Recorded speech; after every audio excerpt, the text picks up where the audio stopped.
Hi guys, so I'm here in the orchid room, and I wanted to share a little bit of a nice story with you guys that actually a psychologist told me that has to do a little bit with how you can see orchids actually as a metaphor for different types of people, and the different types of people that exist in our lives, and how you can see them as sort of a metaphor for the kinds of sensitivities that we have to the world, and how those sensitivities relate to our environment, our struggles, mental illness, that kind of thing. So I had read this sort of research before, but this is the first time I ever heard the psychologist put it in this terms. A lot of times when you're reading research, unless you're really kind of into it, and you're an academic or you're somebody like myself, it's kind of not that interesting. So I always like when you kind of have a little bit of a story built out. There's some sort of a metaphor. There's something that really kind of can make it, give it a little bit of that punch, that emotional resonance.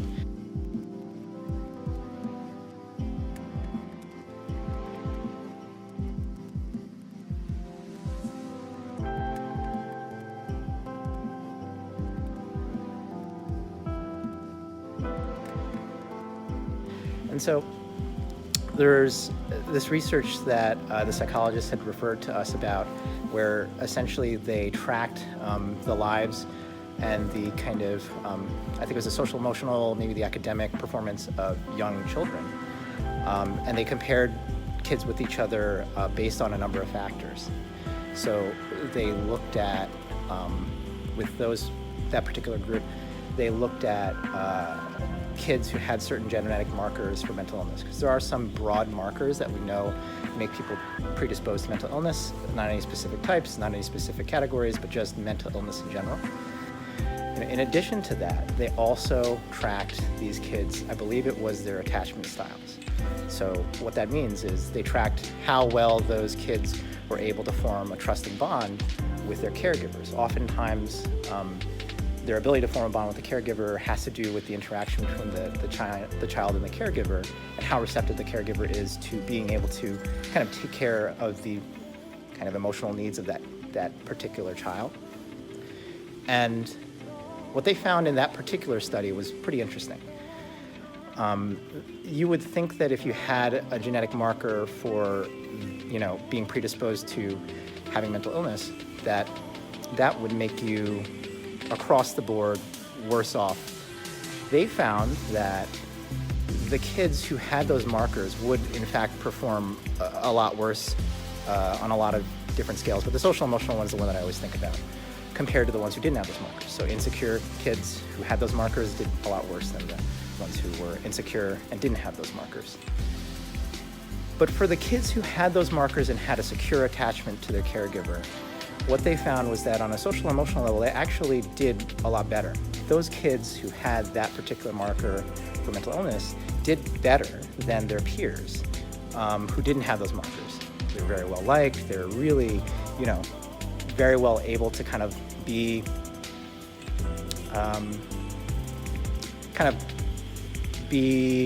great examples of,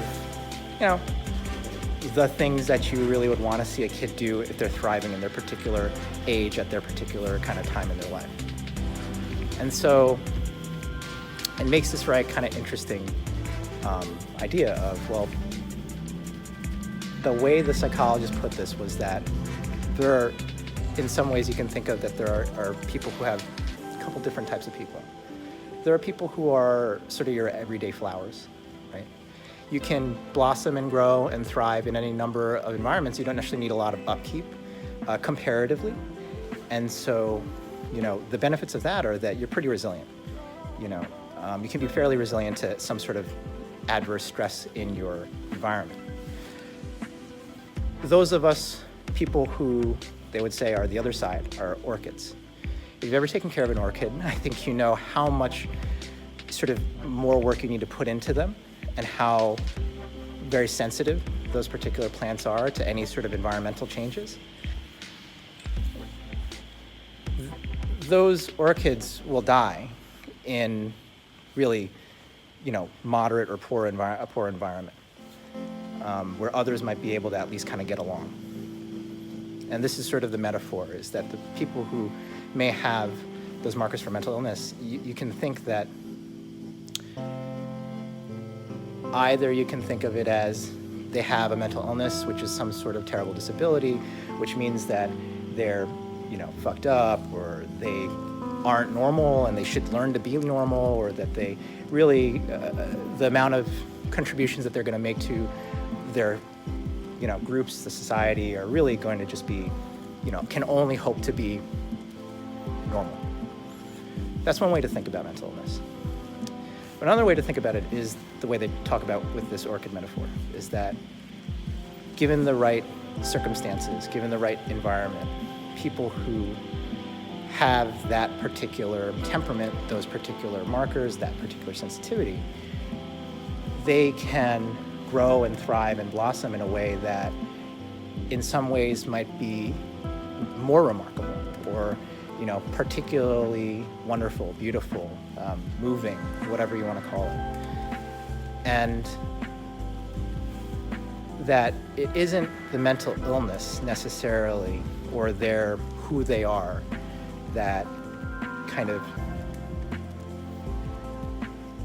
makes this problem happen in some sort of way where it's like inherent inside them.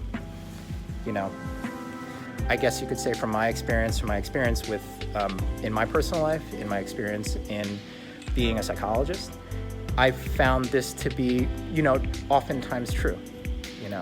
The people who maybe have a little bit more of those emotional sensitivities, a little bit more of those kind of, those things that maybe make us predisposed a little bit to some sort of mental illness, mental distress, whatever you want to call it. Oftentimes, they can be very intelligent, creative, deeply beautiful people.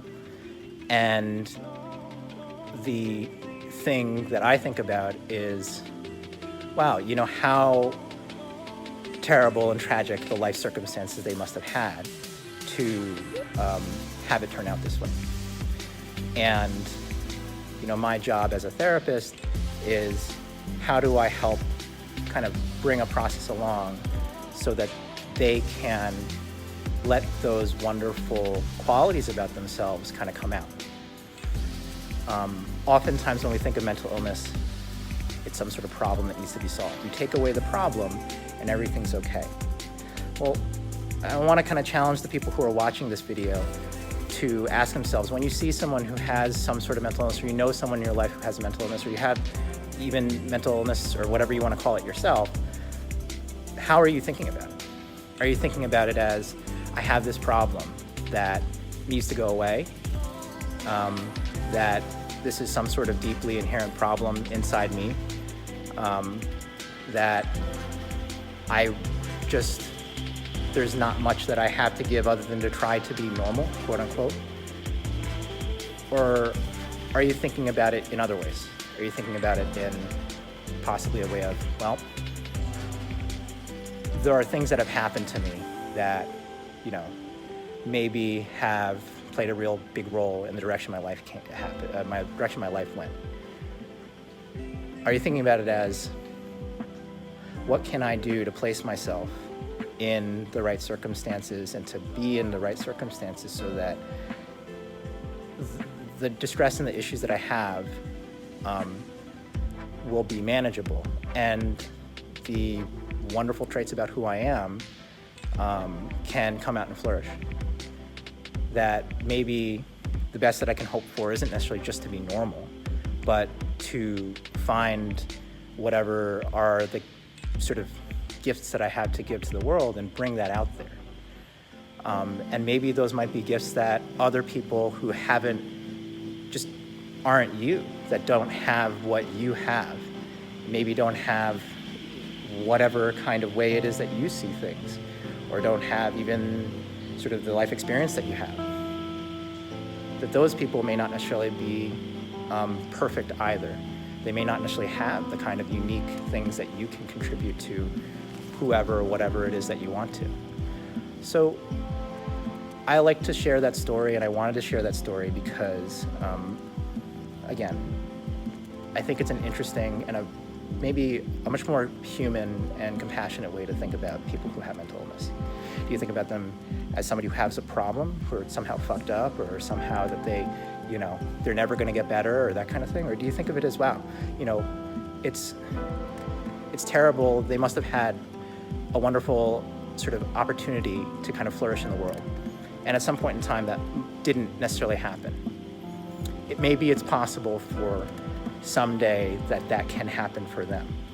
And if you're a friend or a loved one or a therapist or whatever, how is it that I can maybe play a role in allowing this person to flourish in ways that maybe they may not have been able to do in their earlier life sort of circumstances? So that's sort of what I wanted to say. Just, is it possible for us to think of the kinds of things that make mental illness happen as not necessarily some inherent problem, but an issue of how did this person's environment respond to them? And how did that help them or hurt them? And what can we do to allow this person the best possible chance they can to still flourish? And so I just wanted to kind of share that. And I hope that this is something that can be sort of useful, that maybe speaks to some of you. Because like I said, I think this story really spoke to me.